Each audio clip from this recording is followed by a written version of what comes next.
부자가 되려면 금전운이 중요하지요. 재물운을 위해서는 특별한 날이 있는데요.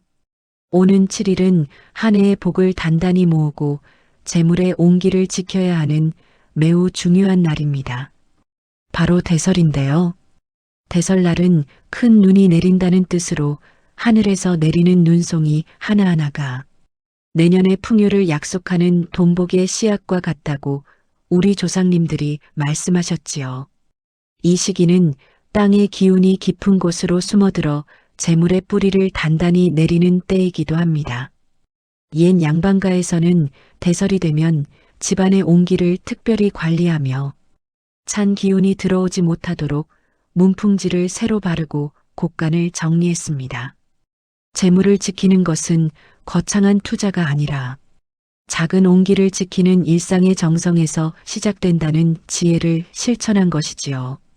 대설절기에 온기를 잘 지킨 집안은 다음 해까지 돈의 흐름이 끊기지 않았다고 전해집니다. 이 시기 가장 중요한 것은 몸과 마음과 공간의 온기입니다. 차가운 기운이 들어오면 돈의 흐름도 함께 얼어붙어 재물이 정체되고 기회가 멀어지게 됩니다. 따뜻함을 유지하는 것은 단순히 건강을 위한 것이 아니라 금전운을 지키는 풍수의 핵심 원리입니다. 대설부터 입춘까지는 한 해 재물운의 뿌리를 내리는 시기이므로 이때의 작은 실천이 다음해 전체의 흐름을 결정짓습니다. 오늘은 대설에 먹지 말아야 할 음식은 물론 먹어야 할 음식, 그리고 하면 좋은 행동들에 대해 전해드릴게요. 구독과 좋아요, 알림 설정은 큰 힘이 됩니다. 먼저 대설은 수의 기운이 가장 강해지는 시기입니다. 수는 흐름과 저장을 동시에 의미하는 오행으로 물이 얼면 멈추지만 흐르면 생명을 주듯이 재물도 같은 성질을 가지고 있습니다. 이 시기 기운을 제대로 이해하고 활용하면 돈이 새어나가지 않고 집안에 차곡차곡 쌓이는 복의 순환이 시작됩니다. 겨울의 수 기운은 봄의 목 기운을 준비하는 저장고와 같습니다. 씨앗이 땅속에서 겨울을 나듯이 재물도 이 시기에 단단히 보관되어야 봄의 꽃을 피울 수 있지요.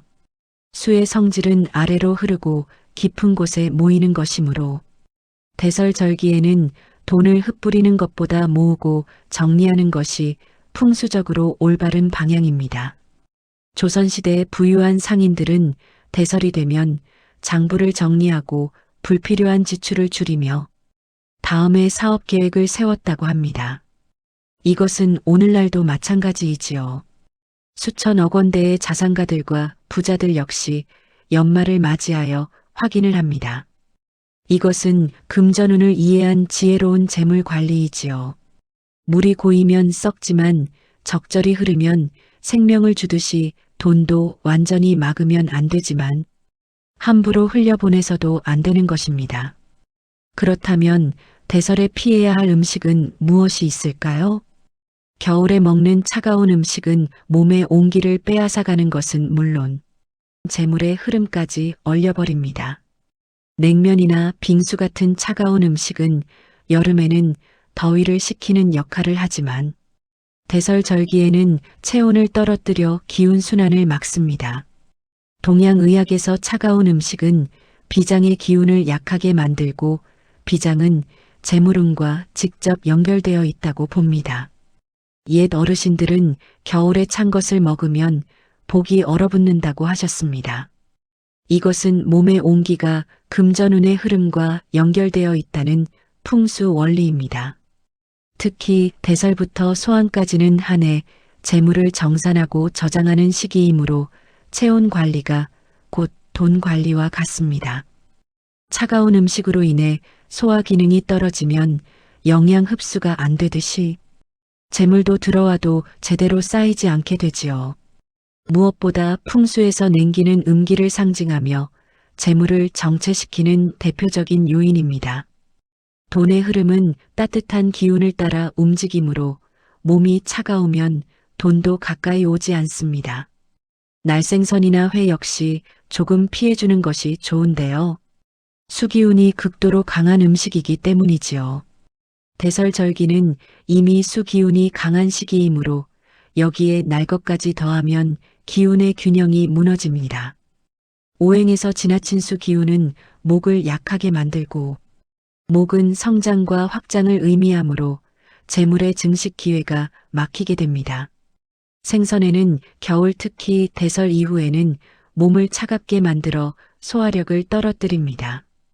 조선시대 의서에는 겨울철 날 것 섭취를 경계하라는 기록이 여러 차례 나오는데 이는 건강뿐 아니라 경제와도 연결된 조언이었습니다.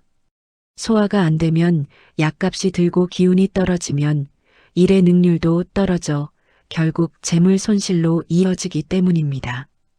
날 것은 또한 정제되지 않은 기운을 그대로 받아들이는 것이므로 이 시기에는 돈의 흐름도 정제되지 않고 산만해질 수 있습니다.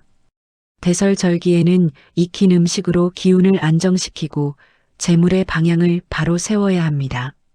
고추와 마늘이 과도하게 들어간 매운 음식 역시 피해주는 것이 좋은데요. 매운맛은 발산의 성질이 있어서 땀을 내고 기운을 밖으로 내보내는데 이것은 여름에는 좋지만 겨울에는 해롭습니다. 재물의 관점에서 보면 매운 음식은 돈을 밖으로 흩어지게 만드는 작용을 합니다. 땀으로 기운이 빠져나가듯 지출도 통제하기 어려워지고 충동적인 소비가 늘어날 수 있습니다. 옛날 부자들이 겨울에 음식을 담백하게 먹은 것은 건강뿐 아니라 절제된 생활로 재물을 지키기 위함이었습니다. 또한 자극적인 맛은 감각을 둔하게 만들어 작은 것에 감사하는 마음을 잃게 합니다. 감사는 복을 불러오는 가장 강한 자석이므로 대설절기에는 담백한 음식으로 마음의 평정을 유지하는 것이 금전운에 도움이 됩니다. 소고기나 돼지고기를 과하게 먹으면 소화에 많은 에너지가 소모되어 정작 중요한 일에 쓸 기운이 부족해집니다. 대설절기는 기운을 저장해야 하는 시기인데 소화에 모든 에너지를 쓰면 재물을 모을 여력이 없어집니다. 육류는 적당히 먹으면 저장과 안정에 도움이 되지만 너무 과하면 오히려 기운의 흐름을 막아버립니다. 기름진 음식은 혈액을 탁하게 만들어 기운 순환을 느리게 하지요. 돈의 흐름은 깨끗하고 맑은 기운을 따라 움직이므로 몸속이 탁해지면 재물도 맑게 들어오지 못합니다. 조선시대 양반가에서는 겨울에 고기를 먹되 항상 채소와 함께 먹어 균형을 맞췄는데 이것이 건강과 재물을 함께 지키는 지혜였습니다. 과식은 탐욕의 표현이며 탐욕은 재물을 가장 빨리 잃는 길입니다. 대설절기에는 적당히 먹고 절제하는 습관이 곧 돈을 지키는 습관과 연결됩니다. 무엇보다 귀찮다고 해서 이날 음식을 대충 때우면 안 되는데요. 인스턴트 식품은 화학적으로 가공되어 자연의 기운이 거의 남아있지 않습니다. 기운이 없는 음식을 먹으면 몸의 기운도 약해지고 결국 재물을 끌어당기는 힘도 약해집니다. 대설절기는 한 해의 기운을 정리하고 다음 해를 준비하는 시기이므로 자연 그대로의 음식으로 본래 기운을 회복해야 합니다. 물론 인스턴트 냉동식품은 편리하지만 풍수적으로는 생기가 없는 음식으로 볼 수 있습니다. 이런 음식을 먹으면 돈의 흐름도 살아있지 않고 정체되거나 새어나가기 쉽지요. 조상님들이 정성스럽게 음식을 준비한 것은 단순히 맛을 위한 것이 아니라 음식을 통해 하늘과 땅의 기운을 받아들이기 위함이었습니다. 가공식품에 들어간 각종 첨가물은 몸의 독소를 증가시켜 기운 순환을 막습니다. 기운이 막히면 돈의 흐름도 막히는 것이 풍수의 기본 원리입니다. 대설절기에는 특히 자연에서 온 재료로 직접 만든 음식을 먹어야 재물운이 살아난다는 것을 기억해 주세요. 그렇다면 이번 대설날 먹으면 좋은 음식은 무엇이 있을까요? 가장 먼저 이렇게 먹으면 좋은데요. 잡곡밥은 오곡의 기운을 고루 담고 있어 오행의 균형을 맞춰줍니다. 쌀과 콩, 수수, 팥, 기장 등 오행의 성질을 가지고 있어 한 그릇에 모든 것이 담깁니다. 오행이 조화를 이루면 재물 기운도 자연스럽게 균형을 잡고 흐름이 원활해지지요. 만약 잡곡밥이 어렵다면 흰쌀밥도 좋습니다. 예로부터 흰쌀밥은 풍요를 상징했으며 부잣집에서는 즐겨 먹었던 음식이지요. 쌀밥은 귀하게 여겨졌기 때문에 풍요를 상징하는 것입니다. 그리고 된장찌개는 발효 음식으로 생명력이 살아있는 음식입니다. 발효는 변화와 성장을 의미하며 정체된 것을 움직이게 하는 힘이 있습니다. 대설절기 정체되기 쉬운 재물운을 된장찌개의 발효 에너지가 다시 움직이게 만듭니다. 밥과 된장찌개 한 상은 조상들이 매일 먹었던 밥상이자 건강과 재물을 함께 지켜준 기운의 밥상입니다. 화려한 음식보다 이런 소박한 한 끼가 금전운을 더 단단하게 만듭니다. 대설절기에는 특히 이 밥상의 힘이 강해지는 것이지요. 제철 음식을 활용하는 것도 좋습니다. 호박은 토의 성질이 강한 식재료로 저장과 안정을 돕는데요. 대설절기는 재물을 저장하는 시기이므로 이런 기운이 특히 필요합니다. 노란색 호박은 비장을 튼튼하게 하고 비장은 재물을 받아들이는 그릇과 같으므로 이 그릇이 튼튼해야 돈이 새지 않고 차곡차곡 쌓입니다. 무엇보다 호박죽은 소화가 잘 되어 기운 소모가 적고 영양 흡수는 높은 완벽한 음식입니다. 적은 에너지로 큰 효과를 내는 것은 재테크의 기본 원리와 같습니다. 호박의 단맛은 마음을 편안하게 하여 조급함을 없애고 조급함이 사라지면 돈도 차분히 모을 수 있습니다. 옛날 기록을 살펴보면 조선시대 왕실에서도 호박죽을 자주 먹었는데 이는 건강을 위한 것이기도 하지만 나라의 재정을 든든히 하려는 의미도 있었습니다. 미역은 바다의 기운을 담은 식재료로 따뜻하게 끓여 먹으면 좋은 음식인데요. 따뜻한 미역국은 겨울 기운과 조화를 이루며 몸속 노폐물을 배출하여 깨끗한 기운 순환을 돕습니다. 깨끗한 순환은 돈의 흐름도 맑게 만들지요. 미역국은 또한 생일에 먹는 음식으로 새로운 시작과 생명을 상징합니다. 대설절기에 미역국을 먹는 것은 한 해를 정리하고 새해를 준비하는 의미가 있어 재물운을 새롭게 시작하는 효과가 있습니다. 국물 음식은 흐름을 상징하므로 정체된 금전운을 풀어주는 역할도 합니다. 미역에 들어있는 각종 미네랄은 몸의 기운을 보충하여 활력을 높이고 활력이 높아지면 재물을 끌어당기는 힘도 생기는 것이지요. 그런가 하면 대설을 지나 동지에 먹는 전통 음식이지만 대설절기부터 먹기 시작하면 더욱 좋은 음식이 있습니다. 바로 팥죽인데요. 팥의 붉은색은 화의 기운으로 겨울의 차가운 수 기운을 적절히 조절해 줍니다. 팥은 또한 붓기를 빼고 순환을 돕는 성질이 있어 정체된 기운을 풀어주므로 금전 흐름에도 도움이 됩니다. 따뜻한 팥죽 한 그릇은 몸의 중심인 배를 데워주어 소화력을 높이고 기운 순환을 원활하게 만듭니다. 배는 풍수에서 재물의 저장고와 같은 곳이므로 이곳이 따뜻하면 돈이 들어와도 잘 쌓이고 새어나가지 않습니다. 옛날 부자들이 겨울 아침마다 팥죽을 자주 먹은 것은 하루의 기운을 밝게 시작하고 재물운을 높이기 위한 의식이었습니다. 팥죽에 들어가는 찹쌀은 끈기와 지속성을 상징하여 재물이 오래 머물게 하는 기운을 가지고 있습니다. 대설절기 팥죽 한 그릇은 하루 금전운의 문을 여는 열쇠와 같습니다. 차를 가장 많이 마시는 계절이 바로 겨울 이때쯤인데요. 생강은 몸을 따뜻하게 하는 대표적인 식재료로 대설절기 최고의 음료입니다. 생강의 매운맛은 기운을 안으로 모으는 성질이 있어 겨울철 흩어지기 쉬운 재물 기운을 중심으로 모아줍니다. 특히 아침 공복에 마시는 생강차는 하루 종일 체온을 유지시켜 금전운의 온기를 지켜줍니다. 대추는 비장을 보하는 최고의 약재로 비장이 튼튼해야 재물을 받아들이고 저장하는 능력이 생깁니다. 대추의 단맛은 토의 기운으로 겨울철 약해지기 쉬운 소화 기능을 도와 음식을 통해 받은 기운이 제대로 흡수되게 합니다. 기운이 제대로 흡수되어야 돈도 제대로 들어오고 쌓입니다. 생강과 대추를 함께 넣어 끓인 차는 풍수적으로 최고의 겨울 음료입니다. 이 차 한 잔이 몸의 온기를 지키고 그 온기가 재물을 불러옵니다. 조선시대의 부유한 집안에서는 겨울 내내 이 차를 끊이지 않고 마셨다고 전해지지요. 그런가 하면 대설날은 먹는 것만이 다는 아닙니다. 하지 말아야 할 금기 행동을 지켜야만 복을 온전히 받을 수 있는데요. 대설절기는 기운이 약해지는 시기로 작은 생활 습관도 금전운에 큰 영향을 줍니다.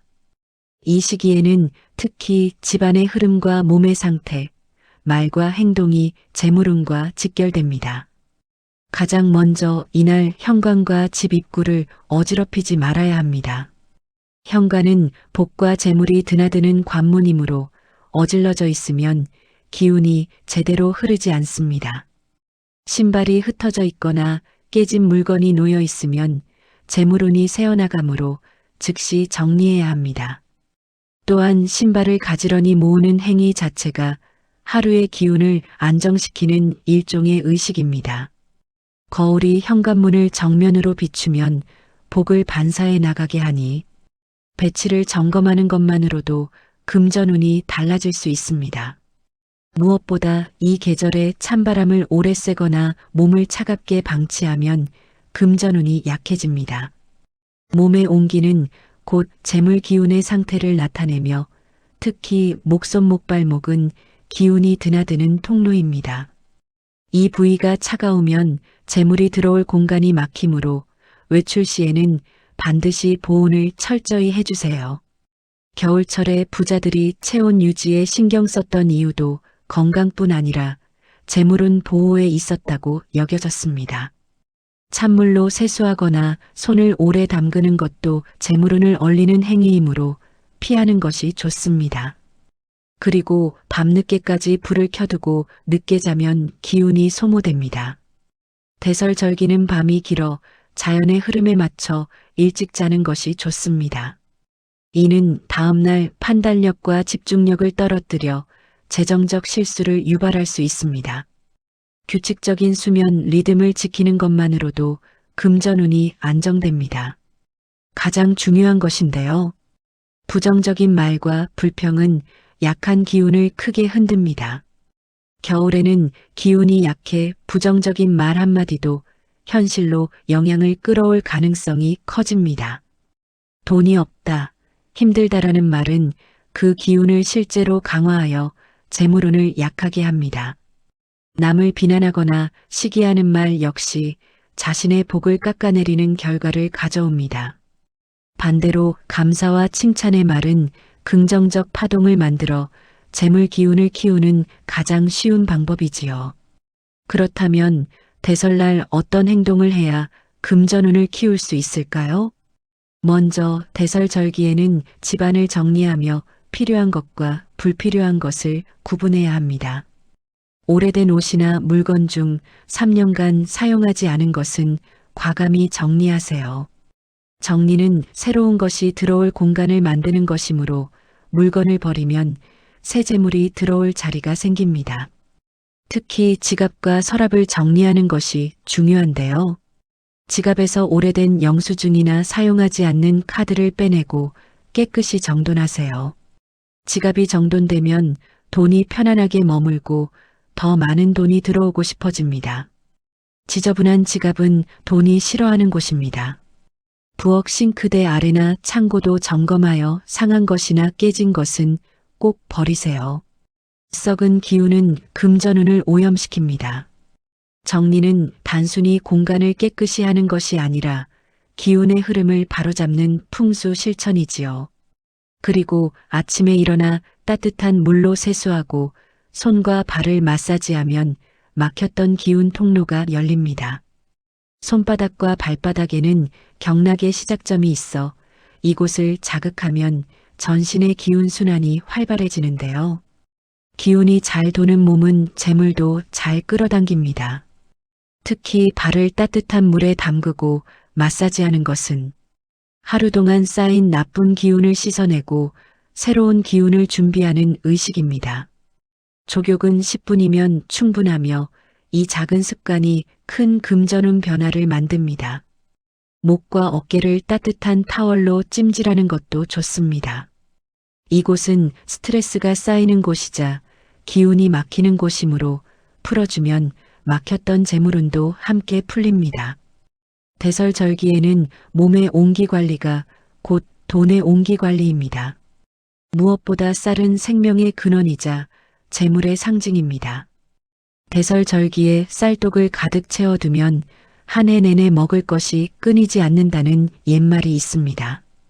이것은 풍부함의 에너지를 집안에 채우는 풍수 원리인데요. 쌀독이 비어 있으면 재물도 비게 된다는 것이지요. 대설을 맞이해 쌀독을 채울 때는 감사하는 마음으로 한 줌 한 줌 담아보세요. 이 쌀이 우리 가족의 생명이 되고 힘이 된다는 것을 느끼며 담으면 쌀에 복의 기운이 실립니다.